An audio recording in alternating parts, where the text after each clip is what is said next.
and let's warm up, shall we? Drew Blazsik is in studio with us this morning, as he is each and every Friday from Adrian College, and he is here not only to kind of enlighten us on the financial in terms of your faith, but also, I understand, Dave, to quiz us. Yeah, this morning. Yeah, good morning, Drew. Well, good morning, Drew. Good morning, because we have our seventh child on the way in May. All right, and maybe the winner of this might get the baby's name. Who knows? Oh, and my wife doesn't know about this at all. I got some good names picked out. So. But it's either gonna be Ron or Dave or Ron. So we'll see. I see. Oh, I thought we got to pick the name. Yeah. No, it's your name. Yeah. Obviously, Okay. your wife has not heard. All right. Question one. Which country experienced hyperinflation in the 1920s where prices doubled every few days? Hyperinflation. In the 1920s. Do you give us a list of options, or we just have to pick? Man. It might give it away, kind of. Oh, okay. Give it away.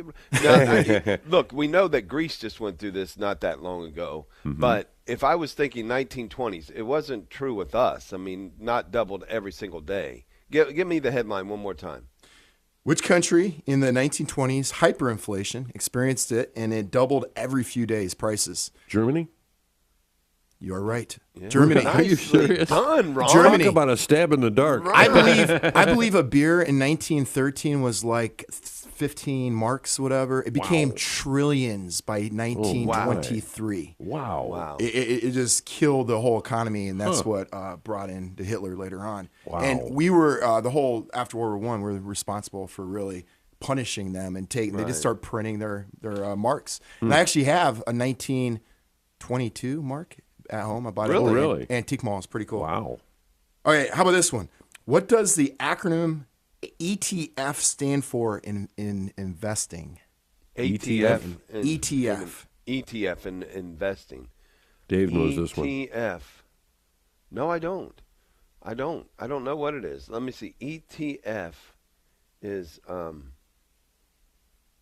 I don't know. Can I phone a friend?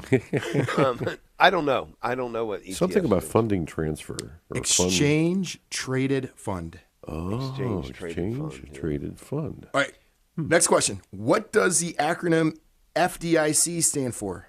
Which protects U.S. banks' deposits? Federal Deposit. Insurance Corporation. Insurance Corporation. You guys both get a point there. All right. Teamwork, Dave. Nicely done, Mr. Finn. You're pulling us out of this one. All right, last question. All right. This is what we call the bonus question. We could go 3-0 here. What principle of Catholic social teaching emphasizes that economic and political decisions should be made at the most local level possible? The only principal I'm familiar with is Mr. Holland. He was my high school principal. Okay, give it to me one more time. Give it to me one more time. All right, what principle of Catholic social teaching emphasizes that economic and political decisions should be made at the most local level possible? Yeah, the principle of I have it on the tip of my tongue. Mr. Finn, you know this one. We make all decisions at the most local position possible, most local level possible. It's called the principle of Subsidiarity.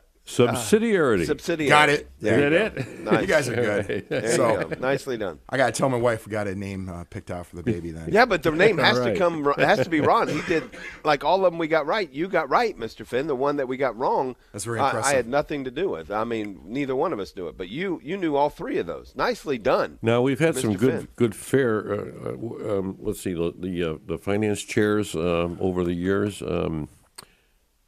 I'm thinking Bernanke and some of those. Would one of those names be appropriate for one of your children? There you go. Oh, probably not. The Fed chairs? Yeah, the Fed chairs. I'm not a Fed fan, so Okay. I don't know. But okay, so just real quick. For a boy's name, it's Augustine. For a girl's name, it's Augustina. I told my wife I love Polycarp. That'd be sweet. Yeah. Nobody has Polycarp out That's there. right. No, you're right. Like, come here, little Polly. I think that'd be awesome. Yeah, that would work for either. Come here, want a cracker? I think it worked very good. Poor kid's in He for a strong trouble. man when he grew up. I can tell you that. There you go. So hey, we found out how crazy the USAID is with what they've uncovered, and we always kind of wonder where all this money goes. But what they uncovered, $1 million went to the Wuhan lab.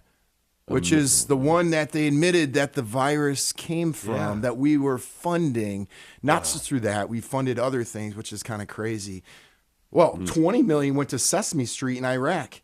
What? Yeah, they wanted to build a Sesame Street to teach DEI to kids in Iraq. I think that's very useful, right? That's a good use of federal funds, yeah. Oh, here's a failed poppy eradication program. So what they did was they gave millions of dollars to Afghans to create their own farming. Yeah. What do they farm out in Afghanistan? My goodness. And guess what? According to the UN, it nearly doubled the poppy seeds, which produces opium. Oh, my goodness. So I don't know. Were we kind of funding that stuff? I don't know. Well, and I love the fact that we always talk about federal taxes.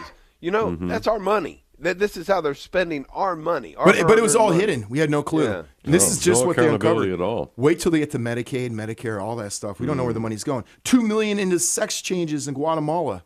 Oh, my goodness. $6 million to fund tourism in Egypt. And it goes on and on. I mean, you're talking about all the $4.5 million to fight against disinformation in Pakistan.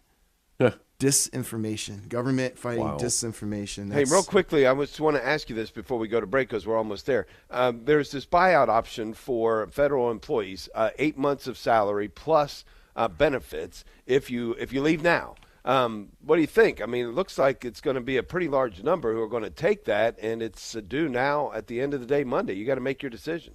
Yeah, I think what they're saying, they're predicting there's going to be a lot of people taking it, which will save the government tons of money. Yeah, and I thought it was going to be more than 8 months. I mean, the buyout is 8 months, but the percentage of federal employees looking at taking it is pretty doggone high. And 8 months, honestly, in the big scheme of things, is not that. I mean, you get 8 months of guaranteed income. That's it. Yeah. Hey, you know what? Just real quick, last one. They're paying millions of dollars, this is crazy, to Politico, a news outlet. And you always wonder why Politico was always so favorable to a certain political party. They're receiving money, millions of dollars through the U.S. aid.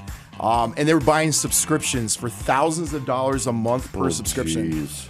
It's insane. That's the craziest one lives just left of us. The craziest one lives just left of us. And that is NPR, who has been funded for all these years, who is so absolutely biased politically, and yet is almost a large percentage of their money comes from our taxes. Yeah. And again, they live just left to us on the dial, and in other ways too. And there you go. Thank you, Drew. Hey, you have a great one.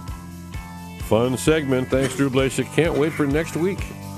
I like the game. You did well, Mr. Finn. Nicely done. Well, you too, Dave.